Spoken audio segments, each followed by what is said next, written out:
Pushimet dimrore janë periudhë kur fëmijët kanë më shumë hapësirë dhe kohë të lirë dhe janë më të nevojshëm për aktivitete të dobishme. Një ndër aktivitetet më të vlefshme gjatë kësaj kohe është shahu, sport i mendjes që zhvillon përqendrimin, logjikën dhe durimin. Përveç argëtimit, shahu ndihmon në disiplinën mendore të fëmijëve dhe i largon ato kryesisht nga ekranet dhe teknologjia e tepërt. Sot flasim për rëndësinë e shahut gjatë pushimeve dimrore, aktivitetet që organizon Federata e Shahut dhe përfshirja e shahut në përshkollat e Maqedonisë së Veriut me nënkryetarin e Federatës së Shahut, Agim Shemshiu. Përshëndetje nderuar dhe mirë se na erdhët. Përshëndetje nderuar Aida, faleminderit për ftesën që na i bët, faleminderit emisionit tuaj Ritmi i ditës. Pikë pari më lejo që në emrin tim dhe në emrin e Federatës së Shahut të Maqedonisë së Veriut, të gjithë teleshikuesve që po na përcjellin nëpërmjet ekranit tuaj të bukur televiziv, t'ju uroj festat e vitit të ri. Dëshiroj që të kenë këtë vit shëndet dhe besoj që 2026 do të jetë një vit i ngarkuar me aktivitete si çdo vitet e tjera të kaluara që ishin 2025-2024 kështu me radhë, dhe besoj që çdo herë që jam në emisionet tuaja jemi shumë të kënaqur dhe besoj që ju po e bëni punën e juaj me sukses dhe njerë faleminderit shumë. Shumë faleminderit, është kënaqësi çdo herë që të promovojmë vlera, sidomos kur flasim për gjëra të bukura dhe gjëra që duhet, unë e thash edhe në fillim të programit kur i njoftova shikuesit se do jeni mysafir sot, është mirë që t'ja mbjellim që nga fëmiria të vegjëlve tanë këtë lojë të mjaft të dobishme, e cila duhet të luhet jo vetëm në pushimet dimrore, edhe pse sot është tema për pushimet dimrore, por për gjatë gjithë ditëve të vitit. Loja e shahut është e vërtet që nuk ka stin, 365 ditë që janë të vitit kalendarik. Ne kemi dëshirë që çdo ditë ta prekim lojën e shahut, e sidomos fëmijët, po edhe të gjithë gjeneratat e tjera. Është aktivitet i bukur, është lojë fisnike, është lojë bujare, është lojë inteligjencës, është lojë të menduarit, është lojë logjikshme. Dhe besoj që do të jetë të dobishme edhe për çdo kategori, pa marrë parasysh edhe viteve, po edhe sidomos këtë sekret edhe më parë, ku do të bisedojmë edhe besoj që në vash të emisionit për shahu në shkollë dhe kështu me radhë. Po, a mund të konsiderohet se shahu vlerësohet një nga aktivitetet më të dobishme për fëmijët, sidomos tash gjatë pushimeve dimrore, meqense edhe temperaturat i kemi të ulta dhe fëmijët e kanë të pamundur që të lëvizin jashtë shtëpisë dhe në ambiente të mbyllta ndoshta dëshira mund shtohet edhe më tepër për të luajtur shah. Tash me platforma të ndryshme kompjuterike, sidomos në programe të ndryshme që janë si liqes që s'kom e kështu me radhë, në teknologjinë, në të gjithë generatat po kyqen edhe aty, mirë po është mirë që ta marrin lojën e shahut, t'i prekin figurat me duar dhe lojën e inteligjencës ta zhvillojnë nëpërmjet të observimit apo të shikuarit dhe të menduarit të logjikshëm që do ta kenë në tabelën e shahut. Dhe besoj që kjo periudhë është një periudhë shumë e qelluar, se është edhe si ta dimni edhe nuk kemi domethënë aktivitete të ndryshme, aktivitete sidomos mas festave, tash festat që janë dhe temperaturat pe bën të veten. Thjesht themi se tash sidomos këto vite që po ndodh është një fenomen shumë i çuditshëm, se në vitet e kaluara ne nuk kemi mësuar që ta presim vitin e ri apo dhjetorin ose janarin pa borë. Dhe kjo po ndikon shumë edhe sidomos tash janë përhapur edhe viruse të ndryshme dhe të gjithë po e preferojnë të rrinë brenda. Prandaj është mirë po të rrinë brenda në hapësira të mbyllura në shtëpi me familjarët e afër dhe pse jo ëmbëlsira në fund për të luajtur shah. Patjetër, gjithmonë ëmbëlsirë. Zoti Shemshiu, po, krahas argëtimit që sjell tek fëmiu, loja e shahut, cilat janë ato benefitet që mund t'i sjell nga fëmijëria? Është interesante se kur flasim për benefite, gjithmonë ne mendojmë ata që loja e shahut apo çdo sport të cilën merremi duhet ta kurorëzojmë me benefite, me të mira materiale. Është e rrezikshme si dokuri, duhet t'i largojmë asaj të menduare dhe t'i analizojmë gjëra që jo vetëm loja e shahut, por edhe gjithë sportet që na sjellin në të ardhmen. Sidomos loja e shahut. Loja e shahut është lojë të cilën zhvillon inteligjencën. Po thuj se mos tham të çdo gjenerat, po sidomos të gjeneratat më të reja tek fëmijët. Thjesht të themi se për të bërë një punë në jetë, besoni që në qoftë se të duhet një periudhë kohore prej 30 minuta apo një orë e të menduarit. Normal, në qoftë se merresh me lojën e shahut, besoni se duhet vetëm gjysmë e kohës, 15 ose 30 minuta. Ka shumë e shkurton. Po e shkurton sepse gjithmonë në lojën e shahut nuk është një lojë e zhurmshme. Këtu dominon heshtja, mirë po dominon e të menduarit veprimi. Domethënë gjithçka që personifikohet me veprim dhe me të menduarit dhe gjitha pasojat që bartën nga loja e shahut i bart vetë sa është lojë individuale. Prandaj është kaq e logjikshme dhe individuale. Le të ndalemi pak edhe tek aktivitetet e federatës. Unë e di që jeni të super ngarkuar përgjatë gjithë vitit me aktivitete, keni përmbyllur vitin me shumë aktivitete dhe shumë suksese. Këtë e kemi parë edhe nga fotografi që i plasoni çdo herë në rrjetet sociale. Si u përmbyll viti 2025? Sa ishte i suksesshëm dhe i frytshëm për Federatën e Shahut? Federatën e Shahut, si çdo federat tjetër, funksionon, domethënë sikur çdo federat, është bordi drejtues. Jam për momentin si nënkryetari i Federatës së Shahut dhe normal si çdo federat edhe ne kemi kalendarin ton për vitin që vijon ose vitin e kaluar dhe që çdo zakonisht atë para përgatisim në dhjetor dhe janar vetëm se publikojmë për gjithë aktivitetet, por përveç aktiviteteve të federatës i kemi aktivitetet e Federatës Europiane dhe Federatës Botërore. Kjo do të thotë që kampionatet janë individuale dhe kampionatet ekipore si europiane ashtu edhe botërore, po njëkohësisht edhe olimpiade e cila bëhet çdo 2 vite në vende të ndryshme.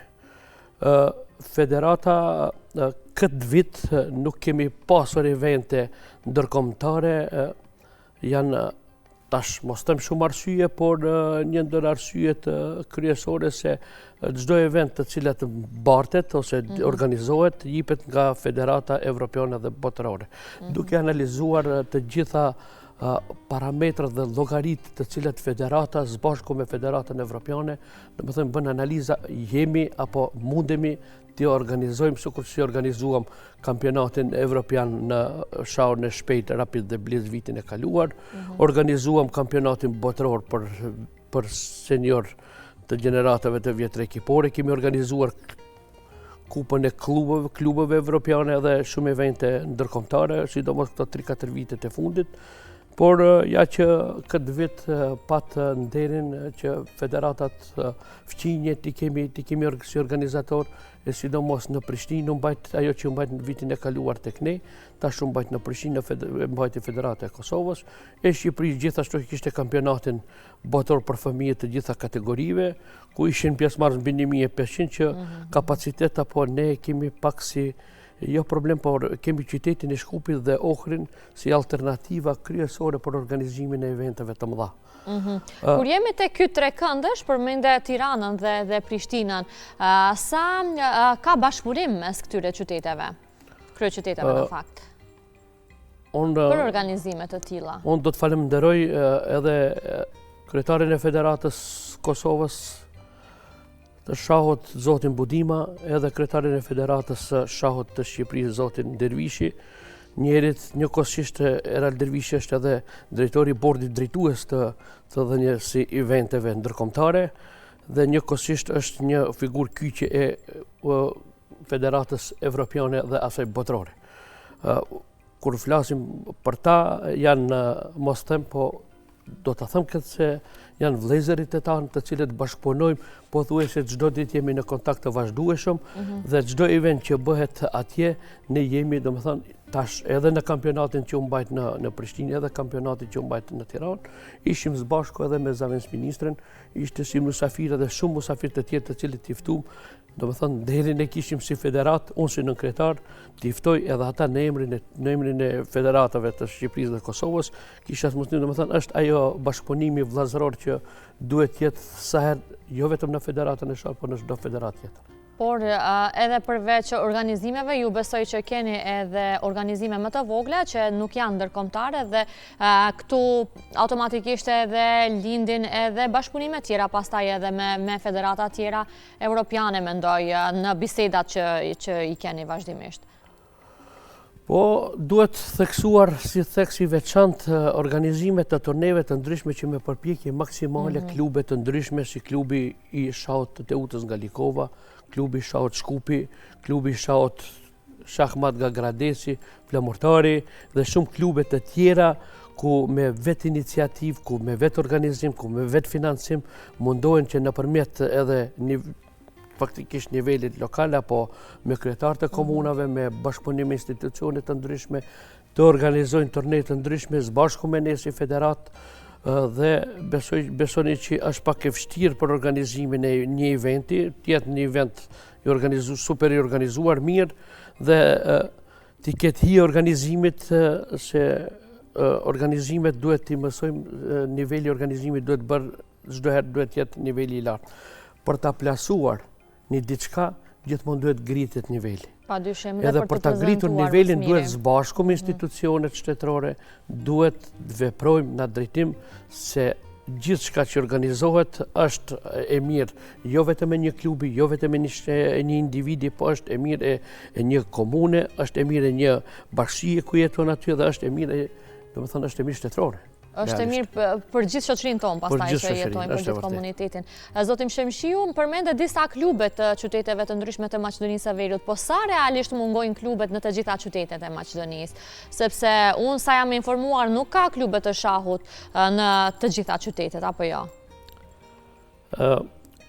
Këto vitet e fundit, 3 vite që jam unë si nën kryetar, po nuk është rezultati imi, është rezultati të gjithëve që po e ndihmojnë lojën e Shahut, të gjithë shokëve që i kam përreth, sidomos edhe të bordit drejtues, po edhe shokë të cilët po bartin bisupe organizimin e klubit që e kanë besoni që e kanë pak si të vështirë, jo pak po shumë, edhe kemi arritur që edhe në komunën e Kumanovës, edhe në komunën e Likovës, edhe në komunën e Çajirit, në Shkup, besoj që Shkupi ka mundësi. Më duket se edhe në Tetov ka nëse s'jam në Tetov është interesante se në Tetov ka 2 klube në qytet, është klubi i vllazërimit në komunën e Tearcës, është klubi Shamat në fshatin Gradec, domethënë në komunën e Vrapçishtës, komunën e Gostivarit gjithashtu është klubi i Shahut, Kërçova na ka mbetur pak si mos të mësove, po në bashkëpunim bisedim jemi në sipër me shokët që edhe në qytetet e tjera të zhvillojmë aktivitetin.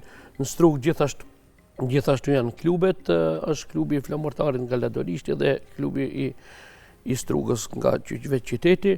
Kemi bërë përpjekje ku besoni që ka pasur në të kaluarën, ka pasur një klub apo shajistat që mund t'i përmendimi me gishtrin nga njerë që thojmë në për turnej që kanë marrë pjesë, tash janë shajistat të shumët, sidomos edhe generatat e reja që marrin pjesë në turnej të ndryshme. Që do të thotë shprehet interesimi të rinjave. Shprehet interesimi, po tash mbi 30%, domethënë ka 33 klube që numëron Federata e Shahut të Maqedonisë, domethënë 9 klube janë shqiptare. Edhe këto ne nuk bëjmë këtë dallim se ne realisht bashkëpunojmë së bashku, jemi në bashkëpunim të mirë me të gjithë, jemi të hapur për të gjithë, turnet të cilët organizohen, pa marrë parasysh në çdo qytet marrim pjesë dhe kështu me radhë. Po nëse bëjmë një krahasim para një dekade për shembull, përmendet që 9 klube shqiptare nuk janë pak realisht për vendin tonë, për një sport që nuk është shumë i popularizuar në krahas vendeve evropiane. Është një thënie shumë interesante se për mi thirr 5 musafir, 4 vinë një gjan arsye për mbasardhje, po besoni që është e vështirë, çdo organizim është e vështirë. Koha është e tillë, gjithçka domethënë tash sidomos tash mos them, po gjeneratat e reja duhet mirën me aktivitete të ndryshme e sidomos me organizime të ndryshme, pa marrë parasysh ndonjë klubi të kyqe në shoqëri më shumë, t'i lënë anëve profitet të ndryshme, se profitet janë vetëm numra të cilet ato nuk do t'i bartin në të kaluarën, po ato numra mund edhe të harxhohen, po mund edhe të shtohen. Por numrat nuk barten gjatë jetës. Gjatë jetës bartet ajo që i lëm mbrapa, gjeneratave të reja. Sakt. Jo rastisht nuk përmendemi, ne gjithmonë e përmendemi, qoftë edhe një roman që ka shkruar dikush e përmendim atë, ose diçka që një prodhim interesant apo gjithçka, domethënë përmendim shkencëtar, përmendim analist, përmendim nuk përmendet pasuria. Pasuria është ajo të cila domethënë edhe harxhon kaluar, po edhe nuk e merr me veti funi. Po, janë ato veprat gjithmonë që veprat lihen mbrapa. E lën gjallë një njeri. Po, i kujtojmë me vepra zakonisht edhe kjo është ajo dobia dhe kjo është mundësia më e mirë e kyçes në shoqëri dhe e ndihmës së ndonjë eventi apo ndonjë klubi të kyçen në komunat apo në fshatrat qytetet të cilët janë. Po, le ndalemi pak edhe tek fëmijët, me qenë se në fillim e filluam me ta, pastaj folëm edhe për federatën. Dua të di nëse ka turne apo trajnime të posaçme për grup mosha të ndryshme? Gjithë ata prindër që janë të interesuar të kyçen fëmijët? Po bëjmë përpjekje, domethënë mos tam tash çdo ditë, po përpjekjet janë të mëdha nga ajo të cilët në të kaluarën nuk i kemi pasur mundësi, tash janë mundësi më të mëdha. Janë klubet, pothuajse çdo qytet janë klube të ndryshme, mund të drejtohen te ata te përfaqësuesit e klubeve. Janë edhe tash edhe po ka edhe i shohin ata dhe reklamat të cilët janë pa marrë parasysh fundja nuk do të thotë që patjetër të jetë një nacionaliteti, po edhe nacionaliteti tjetër mund të ushtrojnë tash gjuhën angleze e kanë përveçuar pothuajse gjithë fëmijët dinë edhe më shumë se ne. Më mirë se ne bile. Më mirë se ne është e vërtetë edhe kështu që nuk ka kurrë farë problemi. Tash mund të pyesin dikush, po në Shkup ku ta dërgoj, është shumë e lehtë kjo. Kemi 3-4 mjeshtër ndërkombëtar, mjeshtër të mëdhenj të shahut, të cilët edhe zhvillojnë aktivitetin edhe në Shkup, po edhe në qytetet e tjera. Vetëm duhet interes. Në qoftë se ke interes, besoni që për gjithçka ja arrin qëllimin. Ne jemi edhe të hapur, mund na kontaktojnë, pa marrë parasysh edhe në rrjetet sociale.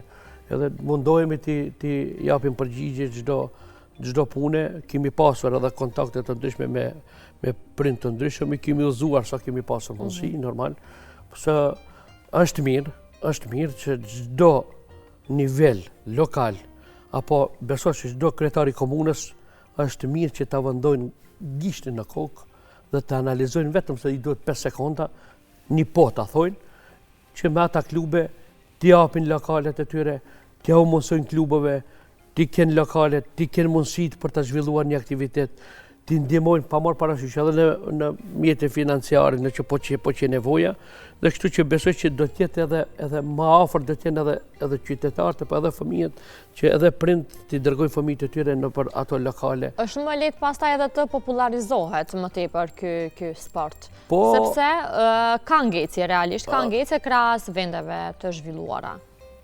Nëse bëjmë krahasime. Normal. Cili vend po ishte ai i pari që konsiderohet si më i zhvilluari për shah? Shef, vendet tash të Evropës lindore apo të Azisë janë qysh para shumë viteve, domethënë aplikohet edhe shahu në shkolla. Unë vetë kam qenë vitin 97, vitin 96, vitin 98, edhe në tash vendet si Moska, si Kijeve kështu me radhë, kam qenë vetë në ato qytete, kam qenë në ato shkolla, vetë i kam pasur si zhvillohen aktivitetet e shahut, i kam pa për safërmi, edhe kur kam qenë moshën të cilën unë kur kam marrë këtu shembull, kam qenë viti i 3 në shkollë të mesme, edhe kam pa analizë se si atje mundet, këtu nuk mundet. Gjithçka mundet në qoftë se don. Tash është shahu në shkolla. Tash i kanë orët, e kanë lëndë zgjedhore. Orët i kanë të gatshme. Në sa shkolla po implementohet momentalisht? Informacionet të cilët flasin se në shumë shkolla, ajo është në shkollat fillore, programit të cilët është klasa e parë 2 dhe klasën e 4 dhe 5. Mirë po, janë në qytetin e Kumanovës nga 16 shkollat të cilët janë në nivel lokal, domethënë në 12 shkolla vetëm aplikohet se loja e shahut. Sa mirë. Këtu duhet vullnet. Po ne e dimi që vullneti, domethënë, sikurse tek fëmijët që i kemi në shtëpi, vullneti shkon nga prindërit. Edhe këtu në nivel lokal duhet bashkëpunimi institucioneve lokale, si ajo e Ministrisë së Arsimit, me drejtorët të shkollave. Drejtorët e shkollave në relacion me mësimdhënësit. Mësimdhënësi në qovë se ka dëshirë, është shumë e lehtë kjo punë. Një mbledhje prindërore. Mbledhje prindërore ja shpjegon prindërve se pse duhet ata ta kenë shahun në shkolla. Edhe në qovë se ata prind vendosin që fëmijët e tyre ta kenë silans zgjedhore, po kjo duhet bëhet në shkolla. Mbledhjet prindërore kur bëhen duhet t'ju tregohet fëmijëve, jo ne si federat, ne nuk është problem. Ne nuk dëshira jona është jo vetëm se çdo shkollë, çdo shtëpi ta kemi shahun.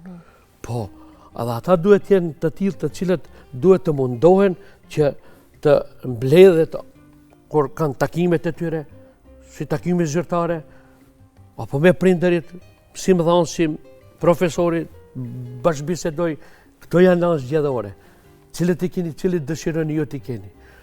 Bashkë me drejtorin e shkollës, të bojnë aplikime, e kanë të drejtë. Është e drejtë ligjore. Mendoni që pastaj nëse implementohet në të gjitha shkollat e Maqedonisë do ketë kuadro të mjaftueshme të mësimdhënësve, sepse duhet mësimdhënës special. Ne kemi bërë trajnime si Federatë e Shaut. Ne jemi të hapur edhe për trajnimet e tjera. Ajo është e rëndësishme. Trajnimet të cilat Federata e Shaut i ka bërë, ne nuk i kemi bërë me kompenzime. Ne kemi bërë pa kompenzime. Dhe jemi gjendje pa kompenzime, prap t'i bëjmë. Nuk kompenzojmë asgjë. Vetëm se ne, mundësia e parë që na ka ofruar nga ta sponsorë të ndryshëm, ata të mira materialet të cilat i kemi thonë, lirisht dërgoni atë mira materialet që janë, apo donacione, ato donacione janë për shahun e shkolla. Ne kemi dhuruar dhe çdo klasë e cila ka filluar me lojën e shahut, ju kemi dërguar shah, komplete shah. Asa kemi pas mundësi, po bashkëpunim me nivel lokal.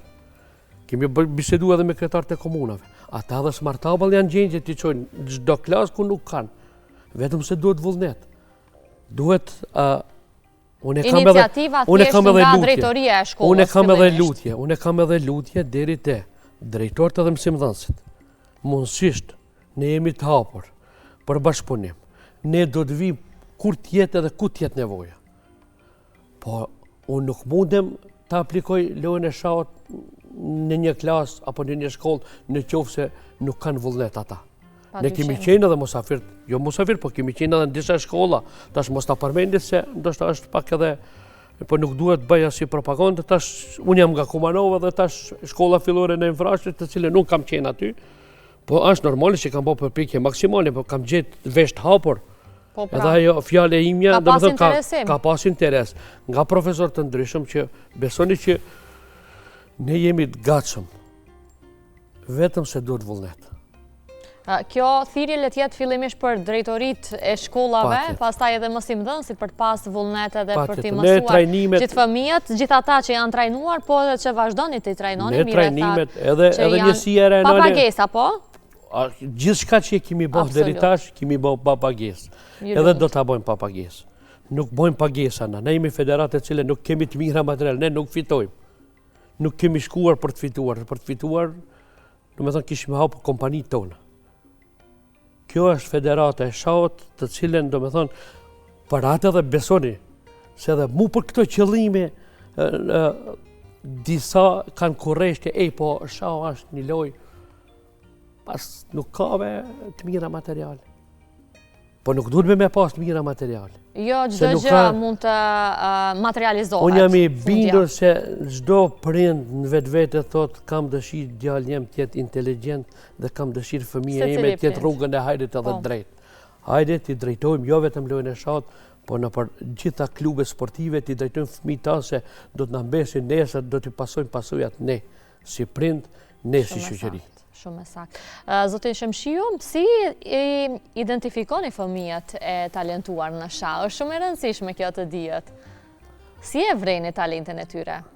Është interesante, tash ne i vërejmë se i shohim të fëmijët vërejnë disa gjana. Janë lëvizjet ato që mund të shifon e kam fakultetin juridik dhe kur njëherë ishte tema se si shifen ata delikventët. Sukur se në aspektin juridik, në jurisprudencë, besoni që ata disa lindin me shenja kriminele. Janë homodelikvent, me të lindur. Edhe në shah, besoni që sot kemi kampion të Maqedonisë, është 8 vjeçar, ku e kemi vërejt nga kur ka pas 4 vite ka në klub të ne, edhe ne kemi vërejt se ai, por pa punë, mund t'i të kesh, sa do të kesh talent, por talenti është talent. Loja e shahut në qoftë se nuk punon, është si kur ligjet.